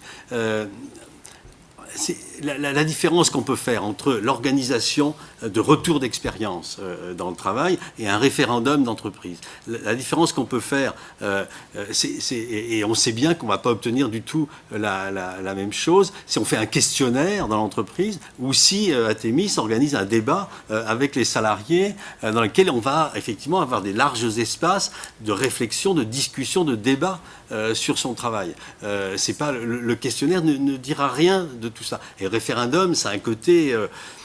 ça peut à certains moments être utile, mais ça doit avoir été vraiment préparé, et préparé par des débats et par des discussions dans lesquelles on ne renvoie pas immédiatement chacun vers une décision individuelle. Il y a un côté collectif. Sur les dernières choses, sur les salariés, les chartes des entreprises, c'est une vieille histoire. Hein, les entreprises publiques, il y a une longue tradition des entreprises publiques d'encourager certains salariés à s'engager dans les conseils municipaux localement. Effectivement, il y a eu un peu une reprise de ça sous d'autres volets. La question, c'est, encore une fois, ça doit se juger globalement. Comment ensuite les engagements des salariés vont être multiples, bien évidemment, sinon c'est pas possible.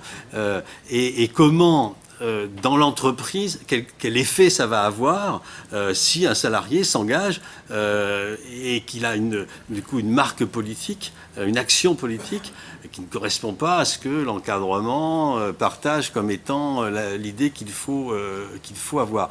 Il y a cette question-là, il faut que les chartes soient, il faut que l'ambiance, c'est plus qu'une charte, il faut qu'effectivement on puisse faire respecter.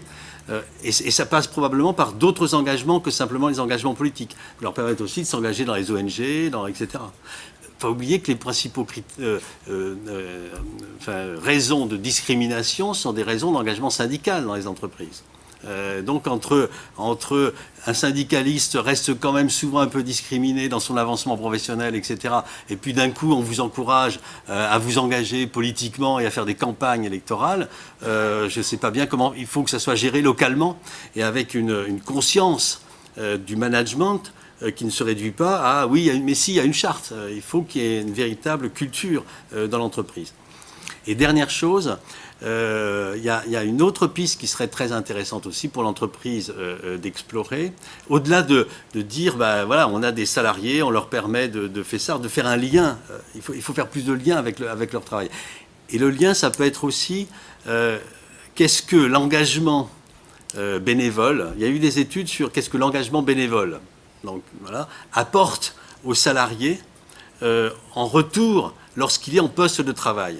Et il y avait le débat entre, maintenant il est déjà multi-actif, il est sollicité de partout, et en plus il va avoir une sollicitation supplémentaire du fait qu'il est responsable dans son association ou qu'il est au conseil municipal. Et là, alors il y a notamment, je renvoie vers des travaux menés par Alexandra Bidet et une équipe autour d'elle, qui montraient le bénéfice que cet écart, ce décalage par rapport à l'engagement dans l'activité de travail, y compris formulé sous forme de respiration, d'écart, de pied de côté, le bénéfice que ça pouvait apporter ensuite dans l'imagination et dans les propositions qu'on peut faire dans son travail quotidien. Donc il y aurait une réflexion à mener aussi de ce côté-là. Qu'est-ce que ça apporte finalement d'avoir d'autres engagements plutôt que de juger de l'engagement du salarié sur le temps qu'il passe au travail. Oui, deux remarques à partir de ce qui s'est dit. D'abord, la question de la démocratie qui a été posée au travail comme étant ce qui soutient l'enjeu d'écouter ou de libérer la parole du travail. Il me semble que la question de la parole du travail ne peut pas se tenir uniquement dans la question de la démocratie. Parce que si on le tient uniquement dans la question de la démocratie, on le renvoie à l'exercice d'un droit. Mais je crois que la question de la parole du travail, ce n'est pas simplement la question d'un droit, c'est la question d'une nécessité. J'allais dire fonctionnelle, exactement opérationnelle. Et qui est que si on ne l'entend pas, il y a tout autant un enjeu dans le registre de la santé des gens, qui là peut la ramener du côté d'un droit. C'est aussi au titre d'un droit qui leur est reconnu de défendre leur santé, qui justifie qu'on écoute ce qu'ils ont à dire du travail, où se joue justement quelque chose qui regarde leur santé. Mais il y a aussi, dans la parole du travail, quelque chose qui relève de ce qui est convenu d'appeler l'efficacité. Et où si on ne l'entend pas, c'est pas au titre d'un droit qu'on est en cause, c'est au titre d'une rationalité, c'est au titre d'une efficacité. De sorte que si, j'insiste là-dessus, on ne pose la question de l'écoute du travail en termes politiques que dans le registre de la démocratie, il me semble qu'on rate une dimension particulière du travail qui est de ne pas simplement soulever la question d'un droit, mais aussi d'une pertinence dans d'autres registres que simplement le droit, et qui renvoie, pour finir, à la réflexion sur le modèle économique, sur des enjeux de société qui ne se tiennent pas simplement dans le registre du droit. Encore une fois, ce n'est pas pour les opposer, simplement pour faire attention à ce que, en glissant ou en mettant l'accent trop vite ou trop exclusivement dans le registre de la démocratie, d'une certaine manière, on fait perdre à ce qui se joue dans le travail d'une organisation productive le fait qu'elle n'est pas un espace social complètement banal. C'est pas tout à fait pareil d'être engagé dans la société à un endroit où on produit quelque chose et d'être dans la société dans des endroits où c'est pas ça qui est en jeu. Ou alors on dissout complètement ce qui se joue d'un peu spécifique dans le fait de travailler par rapport au simple fait d'agir ailleurs. Donc la question de la centralité du travail, justement, se trouve là dans le fait qu'elle ne se laisse pas prendre, cette question du travail, dans le dispositif de description politique classique du droit. Encore une fois, ce n'est pas pour contester que par ailleurs ça s'y joue. Et la deuxième réflexion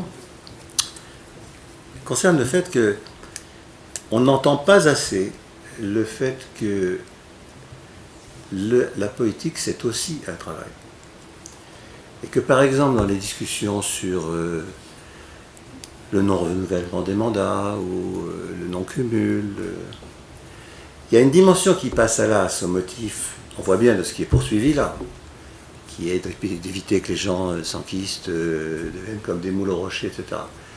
Mais qui est la question de l'acquisition de la compétence, et qui suppose un exercice un peu dans le temps, et une fréquentation un petit peu approfondie, qui a un peu d'horizon, pour qu'elle se constitue, qui a besoin de collectifs de pairs pour pouvoir s'échanger, bref, tout ce que, après tout, dans ce que nous savons, nous, participe précisément de ce qu'on pourrait appeler la professionnalisation. Ben, est-ce qu'on osera ce mot s'agissant du politique? On voit très bien que si on ose le mot de professionnalisation du politique, on se fait immédiatement, en ce moment, embarrer, c'est du politiquement absolument incorrect. Alors, sans avoir forcément la passion du martyr, j'ai pas forcément le sentiment de vouloir finir comme Jeanne d'Arc, mais est-ce que il n'y a pas quand même à ne pas aller trop vite et à alerter sur le fait qu'une activité de la politique qui passerait à côté d'être elle-même un travail se coupe de toute possibilité de comprendre le travail. Et là, on a quand même aussi une expérience pour le coup. C'est que tout ce qu'on a pu faire du côté du management, et qui s'est joué, si on résume, dans l'idée que le management ne pouvait pas se donner le moyen de comprendre le travail s'il ne se pensait pas lui-même d'abord comme un travail. Et que donc d'aborder le management comme un travail, c'est la condition pour que le management se saisisse du travail autrement. Eh bien peut-être. On l'a dit plusieurs fois. La condition du politique de comprendre les questions du travail passe peut-être par la capacité du politique à se penser lui-même comme un travail et qu'on l'aide à cela. C'est-à-dire que c'est l'expérience d'Ariel, il y en a bien un dans le politique qui ne sont pas hors sol, qu'ils ont peut-être plus que d'autres l'expérience de il ne suffit pas de vouloir pour obtenir, parce qu'on voit bien que les résultats, c'est pas trop ça qui fait qu'ils persévèrent dans l'être. Hein, bon, voilà. Alors peut-être qu'ils apprennent justement que c'est pas grave d'échouer. En cela, c'est une expérience inédite, mais après tout, dans les entreprises, on le sait aussi parfois. Il m'est venu tout à l'heure d'ailleurs, en écho à ce que je disais, qu'on changeait les lois plus vite qu'on ne les avait votées. Moi, je connais des tas de boîtes où on n'a pas fini un projet, qu'on a déjà un autre, et où l'absence d'évaluation, l'inculture de la réflexivité est absolument chronique. C'est pas un privilège du politique de commencer les choses sans avoir terminé celle qui précède. C'est pour le coup extrêmement partagé. Et donc si on passe sur cette base-là du partage, on est mal parti. Donc je crois qu'il y a besoin, voilà, c'est tout, de ne pas rater la marche d'un politique perçu comme un espace lui-même de travail pour que le lien se fasse avec les questions du travail qu'on veut faire remonter aux politiques. Moyennant quoi, je passe la parole à Christian pour revenir sur ce qui s'est dit, et si on y arrive, l'idée ce serait qu'après ça, on fasse un dernier tour sur la question des projets, de ce que l'on pourrait vouloir ensemble. Vous êtes plusieurs à être revenus sur la question de savoir si l'échéance, la campagne politique avait parlé du travail. Vous êtes plusieurs à avoir indiqué que vous n'étiez pas forcément étonnés, mais un peu en contradiction avec mes propos qui affichaient l'idée que, de nouveau, la question du travail était absente, cette question était absente du débat politique. Alors, je parle du travail en tant qu'activité. C'est-à-dire, je parle du travail en tant qu'expérience singulière et en même temps collective. Cette activité de travail est effectivement absente du débat politique. Le débat sur les emplois fictifs, ne nous amène pas à revenir à discuter de la réalité de nouvelles expériences de travail. C'est l'idée qu'on pourrait avoir une rémunération sans travail.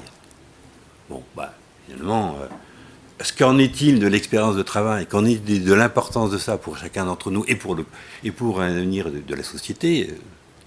Absent. Forme morale, qui d'ailleurs est de bonne loi, mais rien sur qu'en est-il des évolutions du travail en tant qu'activité, qu'en est-il de l'impact de ces évolutions sur la société. La question du revenu universel, on a discuté, même le promoteur de cette proposition, Hamon, a discuté de ceux qui rétorquaient des arguments contradictoires avec cette proposition sur le fait que c'était réalisable sur le plan monétaire, sur le plan financier, qu'on pouvait y aller par étapes. Mais le lien avec la question du travail en tant qu'activité, les critiques qui lui ont été formulées, un peu, pas vraiment reprises par les médias, mais qui ont été formulées par d'autres, sur le fait qu'un revenu universel qui ne s'articule pas aux enjeux du travail en tant qu'activité pose un problème majeur, ces questions n'ont pas du tout été reprises, ni par le candidat, ni par le débat public, connu, médiatique.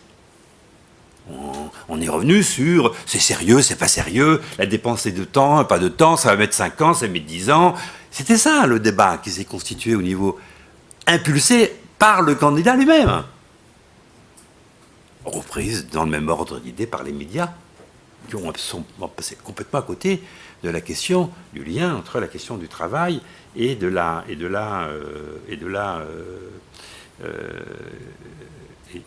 ce revenu. L'enjeu du cumul des mandats, de la lutte contre le cumul des mandats, alors je reprendrai exactement ce que dit François, c'est quand même très curieux. Moi, je suis pour le cumul des mandats, moi. Je suis pour des élus sérieux, qui associent des expériences locales avec des expériences nationales, qui ont une capacité de comprendre que derrière, il y a un processus d'apprentissage, et que t'en sortent régulièrement les élus, on peut avoir que des fantoches. Des gens absolument non professionnels et qui n'ont aucune connaissance réelle des dossiers. Je suis absolument pour le cumul des mandats. Parce que le cumul de mandats, c'est une forme de polyvalence, de polyactivité qui nous permet de sortir des silos et d'avoir une compréhension des enjeux politiques. C'est-à-dire, si on revient au travail des politiques, alors oui, on a besoin de cumul. C'est-à-dire, on a besoin de confronter l'expérience des élus à des différentes échelles, dans des ordres différents, parce que c'est ça qui peut constituer une expérience, alors, du réel, un peu plus complexe et riche que simplement une vision étriquée d'un élu sur un dossier d'une mandature de 5 ans et non renouvelable. La question de la flexibilité, alors c'est curieux, on voudrait appliquer aux élus ce qu'on leur reproche aux salariés. Ils vont avoir les mêmes problèmes, les élus, que les salariés, s'ils sont confrontés à la flexibilité. C'est-à-dire la grande difficulté d'apprendre de l'expérience, la grande difficulté d'établir des relations avec les autres, et donc d'avoir un apport utile. Vous voyez qu'ici, ce débat, il est finalement parti, le non-cumul des mandats. Vraiment, justement, il est complètement déconnecté de la question du travail comme expérience réelle. Il est envoyé comme ça, à travers les médias, sans considération un peu réfléchie sur ce qui se joue derrière, avec un point de vue comme ça, de la bienséance collective, sur le quand même, parce que certains en font des principes d'enrichissement, alors il faudrait que les autres... on leur supprime cette possibilité d'enrichissement, ce qui est tout à fait celle-là envisageable, mais en tout cas avec la non-considération dans la question du travail. Donc ces enjeux montrent que la question du travail en tant qu'activité est hors champ, pas abordée. Je pense que on a au contraire besoin de s'intéresser au fait que les élus travaillent. On a besoin qu'ils se professionnalisent. Et là, la question, c'est qu'ils ont besoin de travailler, de profiter de comment ? Dans quelle relation avec les acteurs des dossiers qu'ils traitent ? C'est ça la question. C'est-à-dire en quoi ils rendent service ? S'ils rendent service, ils doivent coopérer avec les gens qui rendent service. En d'autres termes, on doit trouver des formes de coopération entre des élus qui ont des responsabilités et des personnes qui n'ont pas les mêmes responsabilités, mais qui sont là pour, sur la base, cette fois-ci, de l'expérience des dossiers, c'est-à-dire l'expérience de travail à propos de certains dossiers, de mettre en confrontation, de mettre en élaboration. C'est là où on a besoin d'innover. On a besoin d'innover. Moi, je trouve ça bien, là. Je ne connaissais pas ces expressions que tu as évoquées, Jean-Marie, à savoir représentant, je ne les ai plus exactement en tête, représentant... représentant fusion et représentant écart.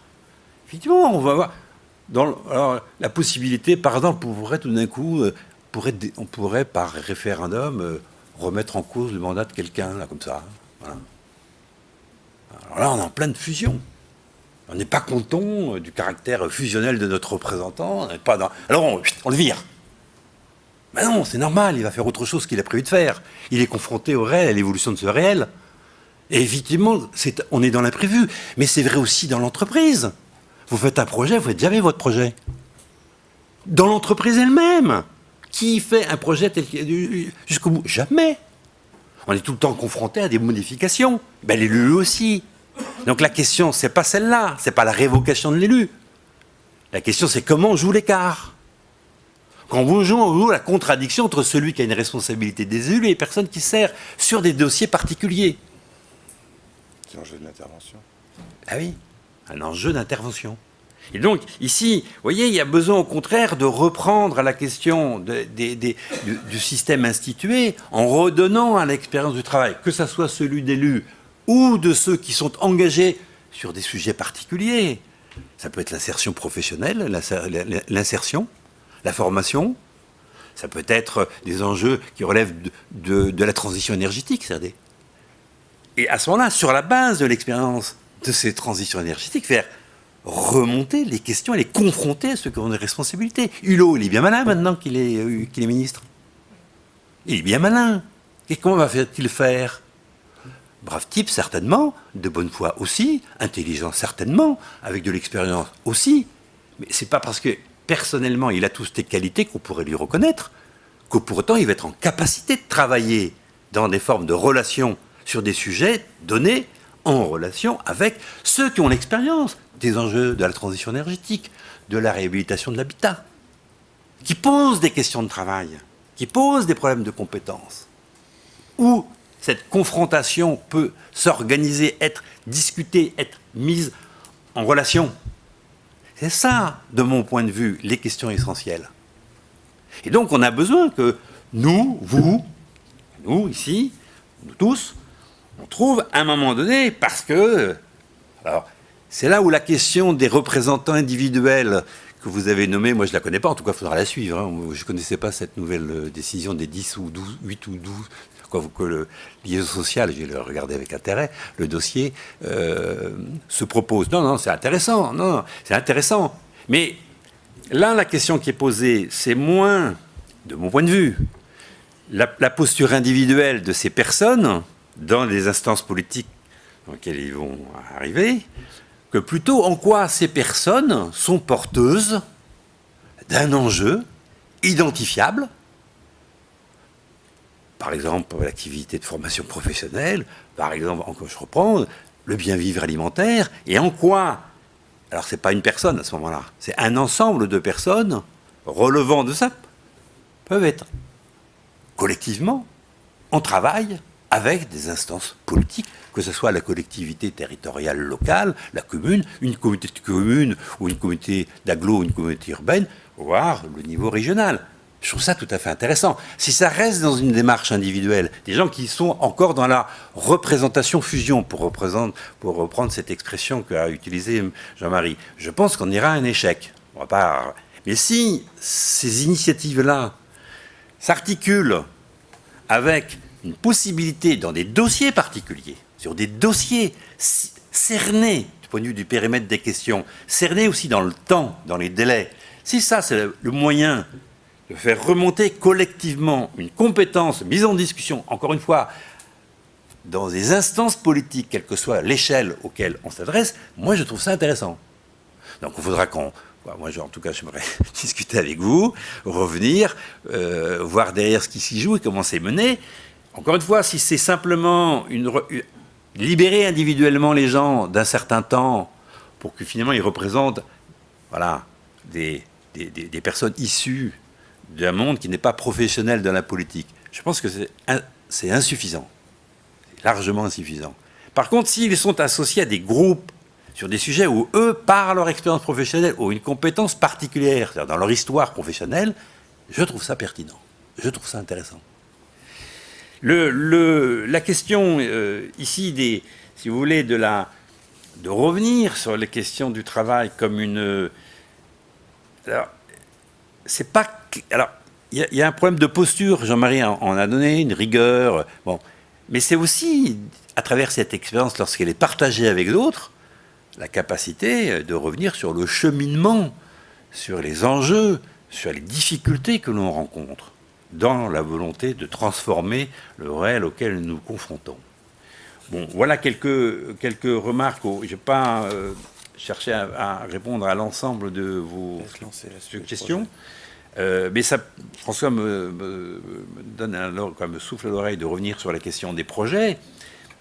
Les projets qu'on cherche maintenant dans le cadre de l'association Travail et Politique à développer, d'abord, c'est les premiers projets, c'est-à-dire ceux qui ont déjà ont été initiés, au sens où des espaces, à partir de l'expérience des uns et des autres, se construit un point de vue politique qui intègre la question du travail. Le dernier qui me semble le plus en ce moment vraiment passionnant, c'est plus nouveau pour nous, c'est de créer des liens avec des gens qui cherchent à sortir du salariat, au sens de sortir de la subordination, des rapports de subordination et d'aliénation qu'engage le salariat dans toute une série de situations. En voulant sortir de ça, il cherche à créer un nouveau rapport entre les équipes, entre les gens engagés dans le travail, un nouveau rapport à la finalité de leur travail. Mais ils sont très seuls. Ils sont très seuls. Créer des espaces qu'on a appelés travailler aujourd'hui, où ces expériences puissent être confrontées, où les gens puissent s'épauler, où un point de vue collectif puisse émerger, pensons que ça, c'est intéressant. Donc, nous invitons, on voudrait créer plusieurs groupes. Il y en a un qui est déjà créé, mais ils vont en créer plusieurs. Ils peuvent être créés dans plusieurs villes. C'est là, au moins, un espace où la question de l'engagement dans le travail peut être confrontée à la finalité sociétale du travail, du changement sociétal qui est...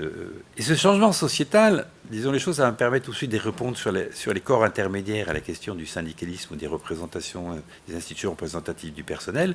Ces enjeux sociétaux, ils dépassent le périmètre de l'entreprise. Le problème des syndicats et le problème des instances représentatives du personnel, c'est qu'ils sont coincés dans le périmètre de l'entreprise. Ils représentent les salariés et ils représentent dans un cadre particulier qu'est l'entreprise. Or, les enjeux du travail dépassent le cadre de l'entreprise. Vous êtes à la poste, vous accueillez les gens dans les guichets, ce n'est pas simplement le problème d'accueillir les gens au guichet. C'est l'impact que ça a dans les quartiers, dans le vivre ensemble. Ça dépasse largement le cadre de l'entreprise. Et donc, on a besoin de créer des espaces publics de discussion, pas seulement d'échange de point de vue, d'élaboration de réponses aux enjeux, qui ne sont pas coincés dans l'espace de l'entreprise. C'est là où la dimension territoriale est très importante, tout en reconnaissant qu'il y a besoin que l'expérience d'entreprise soit présente. Il ne s'agit pas de dire que ça se limite, parce que ça ne peut pas se limiter à l'entreprise. Alors ça se fait dans un cadre hors entreprise, mais ça ne peut pas se limiter au cadre de l'entreprise. De ce point de vue-là, la démocratie, Alain n'est pas là, la démocratie salariale au sens de l'entreprise, est une mauvaise réponse. C'est une mauvaise réponse. Ce n'est pas ni un enjeu de droit, tout à fait d'accord avec ce qu'a dit François, à propos du travail, mais ce n'est pas non plus un enjeu qui relève du périmètre de l'entreprise. Se jouent des questions qui dépassent l'entreprise. Et donc, sur la façon dont on construit les réponses, c'est impossible de le faire entre salariés. Si les bénéficiaires des services et les gens des territoires ne sont pas là, alors on ne peut pas le construire. Dominique, ici, dans l'hôpital, ça ne peut pas se faire sur la base des salariés de l'hôpital. Ce n'est pas possible. Il faut le faire également avec, par exemple, dans le bassin minier, on a tout un projet en ce moment avec Atébis sur la lutte contre la désertification médicale durant le bassin minier. Ça se fait avec les collectivités territoriales, avec les patients, avec les gens qui bénéficient des soins. Et ça demande des espaces de discussion qui sont à créer et qui vont pouvoir alors s'appuyer sur l'expérience du travail tout en la dépassant.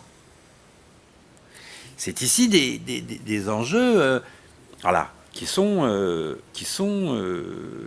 comment dirais-je, qui ne peuvent pas se limiter au périmètre de l'organisation, de l'entreprise. Dernier point, c'est...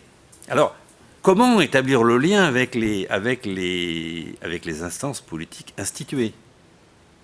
Comment créer des passerelles entre ce que l'on pourrait... Je pense qu'on a besoin de projets. Les passerelles ne peuvent se faire qu'à partir de projets particuliers, c'est-à-dire d'enjeux et de questions cernées. La difficulté aujourd'hui politique, c'est qu'on embrasse tous les problèmes de la société. En embrassant l'ensemble des problèmes de la société, généralement on les aborde de manière idéologique, avec des partis pris, avec une très grande difficulté à leur envoyer au réel, parce que c'est beaucoup trop vaste. La première chose, ce serait, au contraire, de considérer des espaces géographiques et d'autre part des espaces de questions resserrés. Et à propos de ces espaces de questions resserrés, envisager une élaboration d'expériences, de nouvelles expériences à mener dans un cadre dérogatoire avec des instances, avec le pouvoir que peuvent donner des instances politiques instituées.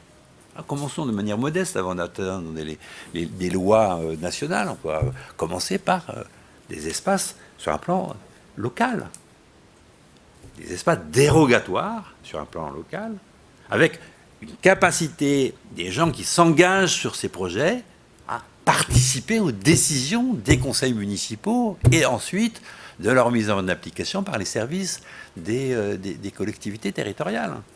Et ça, c'est jouable. C'est possible.